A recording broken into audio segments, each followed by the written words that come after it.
में स्थानिक उम्मीदवार को लेकर इन दोनों काफ़ी चर्चाएं चल रही थी।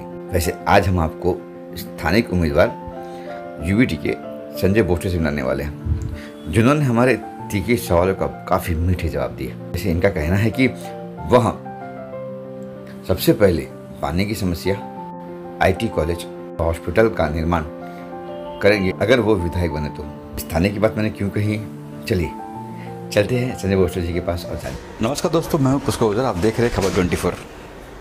हम बोरीवली की बात करते हैं तो अक्सर देखा गया है कि यहाँ पे जो बाहर के लोग हैं, आप समझ लीजिए जो बाहर के लोग हैं, उन्होंने विजय प्राप्त की है। ये कहते हैं कि गढ़ है, ये किसका गढ़ है ये छोड़ दीजिए, हम बात करते हैं क्योंकि हम यहाँ बैठे हैं यूबीटी के उम्मीदवार संजय भोसले जी के पास। वो स्थानीय हैं। स्थानीय इसलिए कह रहा हूँ क्योंकि यहाँ पे कई बातें हुई थी स्थानीय की, इसलिए स्थानीय कह रहा हूँ। संजय जी, क्या लगता है आपको कि स्थानीय होने का फ़ायदा होगा आपको? 101% मेरे को, क्योंकि आप देखेंगे तो पार्लियामेंट के जो हमारे एमपी थे या एमएलए बाद में, हर मेरे को लगता है 20-25 साल से हम लोग बाहर से ही उम्मीदवार, खाली गोपाल शेट्टी साहब छोड़ के बाकी सब यहाँ आए, वो सब बाहर के उम्मीदवार है। अभी उनके एक पक्ष के मकते थे, उनको लगता है कि उन्होंने लगता है कि अपन यहाँ कोई उम्मीदवार देंगे तो यहाँ चुन के आता है, लेकिन उनके मैं अभी सब जगह बोरोली में घूम रहा हूँ, मेरे को बाहर से ही ऐसा सब पब्लिक में कार्यकर्ता में चर्चा है कि अभी कल नगर सेवक के इलेक्शन आ जाएंगे तो वो भी बाहर के लेके आएंगे। उनमें कार्यकर्ता में उसमें गुस्सा है और वो गुस्सा निकालेंगे तो शायद मेरी ये चुनाव सबसे आसान हो जाएगा, ऐसा मुझे लग रहा है। लेकिन देखा ये भी क्या है कि जब भी बाहर के लोग आए हैं उन्होंने विजय प्राप्त की है, फिर मैं विनोद तावड़े जी हो या फिर सुनील राणे जी हो, जो भी है, अभी संजय उपाध्याय जी है, यहाँ पर टक्कर भी संजय जी है। तो आपने बात सही की, लेकिन विनोद तावड़े साहब थे, सुनील राणे जी, तभी महायुति था, गठबंधन था। अभी वो गठबंधन नहीं है, अभी हम लोग महाविकास आघाड़ी में है। तो स्वाभाविक है कांग्रेस के भी हाई वोट्स है, हमारे शिवसेना के वोट्स है, और इसमें एक नाराजी वर्ग है, उनके वोट्स एक तो नोटा में जाएंगे या हमको मिल सकते हैं या उन लोग मतदान के लिए जाएंगे नहीं। उसका इफेक्ट कि जो मतदान का रेशियो, वोटिंग का रेशियो रहता है वो ऑलमोस्ट 58-60% रहेगा, वो मुझे लगता है 50% के नीचे आ जाएंगे। तो हार्डली 3,17,000 का वोटर्स है बोरोली का, 50% वोट जाएगा तो 1.5 लाख का 50%, 75% का मार्जिन रहेगा। और मुझे अभी 4 दिन से मैं बोरोली में सब जगह घूम रहा हूँ, इधर की जो समस्या है वो अभी तक हल नहीं हो रहे। जो 5-5 साल में जो विधायक है वो बदल के जा रहे हैं, तो स्वाभाविक अभी उपाध्याय साहब आएंगे तो उनको भी सबके पब्लिक में मन में हर 5-5 साल में एक विधायक बदलते रहते हैं, तो बोरोली के जो समस्या है वो कभी हल नहीं हो पाएंगे। इसके लिए जो बोरोली कर है उसको मालूम है इधर की बोरोली की क्या समस्या है, वो अपन उसको कभी भी मिल सकते हैं। मैंने अभी एक कार्यकर्ता से बात किया, उनको पीए से बात करना पड़ते है, हमको मिलते नहीं है।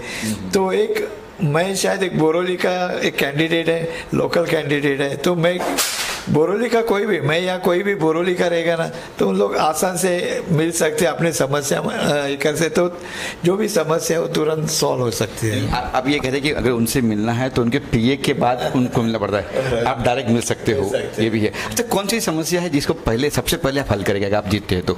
मेरा पहला ये है कि अब एक गोराई चारको और एक हमारे वजीरा तक है, यहाँ मध्यम और मिडिल क्लास सब रहवासी है, नागरिक है, और उनके पानी के, और गोराई गांव करके हमारे यहाँ पानी की बहुत समस्या है। तो म्हाड़ा की लोकल एरिया है, और उसमें हम लोग ने बहुत प्रयास किया कि ये प्रॉब्लम पहला सॉल्व करो। हमको ये गार्डन नहीं चाहिए, रोड वगैरह तो होना चाहिए पहले सीमेंट का, लेकिन प्रायोरिटी मेरा पानी का है। जो पानी घर पे आएगा तो अपने और जो महिलाएं है वो शांत रहेगी तो घर भी शांत रहेगा। तो पानी का जो मुद्दा है हम लोग 5 साल से लड़ रहे कि सब लोग लेकिन अभी तक उस पर ध्यान नहीं दे रहे, तो मेरा प्रायोरिटी रहेगा कि पानी का एक क्वेश्चन है।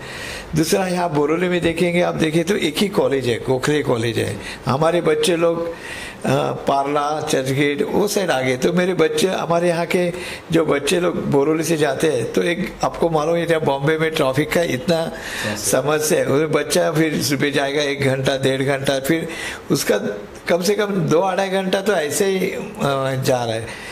तो मैं उसमें इधर एजुकेशन प्लॉट है बोरोली में बहुत से, वो डेवलप करना चाहता है। और हायर एजुकेशन के जो भी है संस्था, उनको मैं रिक्वेस्ट करूँगा भी हमारे बोरोली में आप एक प्लॉट है और उसमें ये संस्था, ताकि हमारे बच्चे लोगों को बाहर न जाके यहाँ ही शिक्षा मिल सकती है। दूसरे आईटी सेक्टर, पहले तो बीकेसी था, फिर अंधेरिया, गोरेगांव तक आईटी सेक्टर है। उसके बाद यहाँ हमारे उपनगर में अभी तक कहाँ आईटी सेक्टर ओपन नहीं हुए।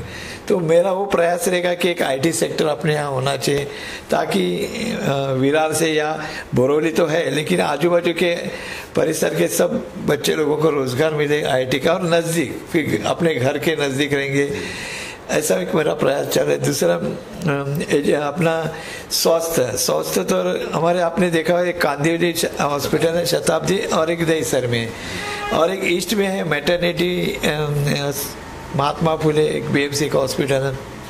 आपको सुन के ऐसा है कि 3 महीना हो गया, बीएमसी का एक हॉस्पिटल है मैटरनिटी हो, वहाँ आप महिला, यहाँ से महिला, बोरोली की महिला उधर जाती है मैटरनिटी हॉस्पिटल में, तो वहाँ डॉक्टर्स लोग या नर्स लोग के आप यहाँ ने आपके उपचार सिद्धार्थ हॉस्पिटल गोरेगांव जाना पड़ेगा। क्यों? क्योंकि हमारे पास चलाने के लिए पैसा नहीं, ये नहीं, क्योंकि आपको सबको मालूम है कि 2.5 साल से बीएमसी का महानगर पालिका अपना इलेक्शन है, उसका इफेक्ट इतना हो रहा है, लेकिन आम जनता में क्यों उठाव नहीं हो रहा है कि महानगर पालिका क्यों नहीं होती है? क्योंकि आपका फेरी वाले इलीगल काम सब, अभी जो मेन तो वही है, फुटपाथ पे चलने के लिए रास्ता नहीं है, आसान नहीं, आप स्टेशन से बाहर निकलेंगे तो इतना ट्रैफिक, फेरी वाले सब है।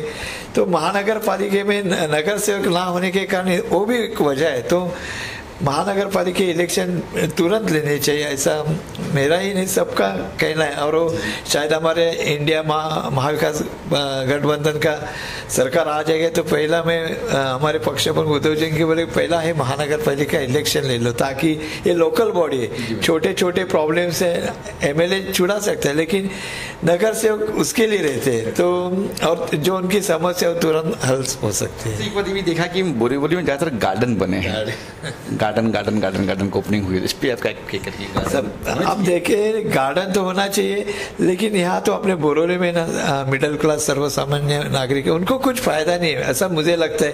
क्योंकि गार्डन में डेवलप हुए, अच्छे हुए, लेकिन उसमें क्लब बनाया गया, वो क्लब के मेंबर बनो, अंदर जाने का है तो आप एंट्री फी ले लो, तो उसका मेरे को लगता है साधारण आदमी को या हमारे रहवासी नागरिक को उसका कुछ उसका फायदा नहीं हुआ है, मतलब जितना फायदा नहीं। अभी हमारे सामने छत्रपति शिवाजी क्रीडांगण है, खुला है मैदान, इधर आम आदमी सुबह से शाम तक खुल के है। तो जो बाकी के गार्डन है जो बना है, खाली उन्होंने एक वर्ग के लिए बना है, ऐसा मुझे लगता है। और यहाँ पे गोपाल जी ने पहले नामांकन किया था, अपक्ष में खड़े वाले थे, सडनली उन्होंने बैकवर्ड हो गए, 4 तारीख को नामांकन वापस ले लिया। इसका फायदा या नुकसान आपको कुछ है? वैसा देखेगा तो मुझे फ़ायदा ही होने वाला है।